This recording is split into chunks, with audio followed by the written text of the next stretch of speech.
So, I've been riding this Triban RC 520 for about a year now. Not just short weekend spins. Long roads, early mornings, random weather, daily commutes, and a couple of why did I choose this route? Days. And if you've been eyeing this bike, wondering if it's actually worth your money, or if it's just another budget-friendly bike with a decent spec sheet, then stick around. I've got plenty to say.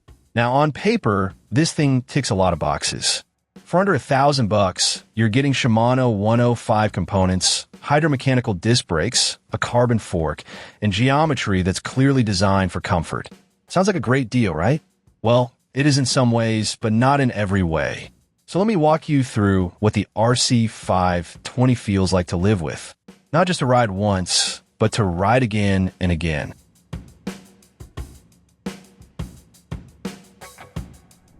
Alright, so the first thing I noticed when I got on this bike was how friendly it felt. I know that sounds odd, but there's this soft, confidence-boosting feel to it. It doesn't rush you. It doesn't fight back when you're getting started. It's the kind of geometry that welcomes new riders, or someone like me who's not trying to win a race, but wants to enjoy the road for what it is. Now, the ride quality, it's decent. Not dreamy, not buttery smooth, but good enough for the kind of riding this bike's built for. There's a little bit of road buzz, especially on rougher tarmac, and that mostly comes down to the frame. The aluminum is solid and well-made, but it's not the most forgiving material. I did find that the stock tires added to that stiffness. They're 28C and built tough, but not exactly supple. I switched them out after about 200 miles, and honestly, that one change made a huge difference. If you're buying this bike, I'd suggest budgeting an extra $60 to $80 for better tires.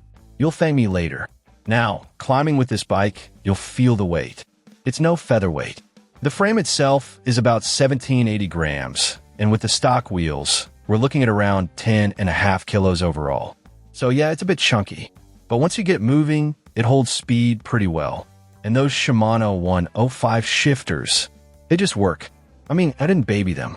I rode through rain, over gritty roads, and they've never missed a shift.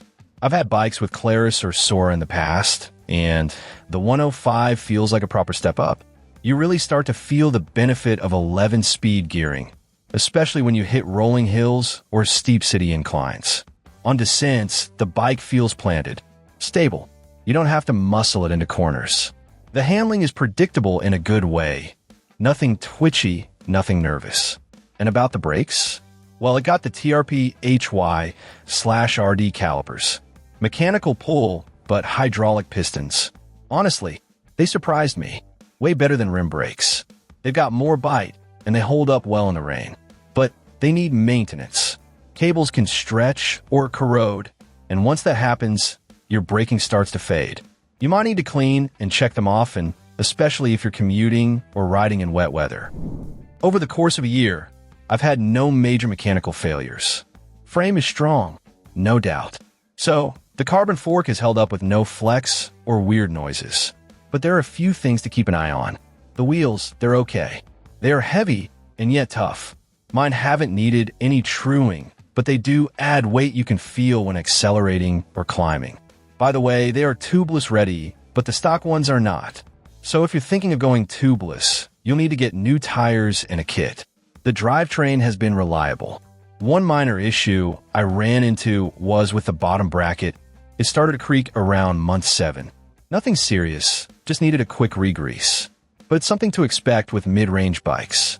Also, this bike doesn't have internal cable routing. At first, I wasn't thrilled about that.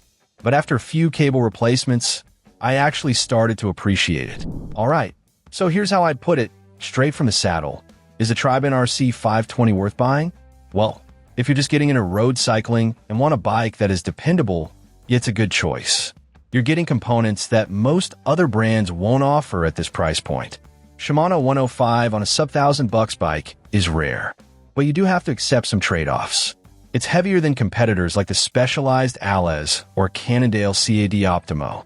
The Allez, for example, has a lighter frame and a cleaner finish, but you'll be paying more and getting Claris or Sora components instead. So, you got to decide what matters more, weight and brand prestige, or gears and braking power. The RC 520 isn't a racing bike. It's not meant to be. It's built for everyday riders. People who want comfort over performance, stability over speed. And if that sounds like you, then yes, it's worth it. So, after riding this bike for a full year, I'll say this. It's not perfect, but it's dependable. It's the kind of bike you start with and you grow with. Maybe you'll upgrade the tires. Maybe down the line you swap the wheels. But right out of the box, it's rideable. It's comfortable. And most importantly, it makes you want to ride more. There were days I didn't feel like riding, but I still did. Just because I knew I could rely on this thing. And if you've ever owned a bike that didn't feel right, you know how important that trust is. Would I buy it again? For what it offers and for the price? Absolutely. Would I recommend it to someone starting out or looking for a second bike for commuting or long weekend rides? Yes.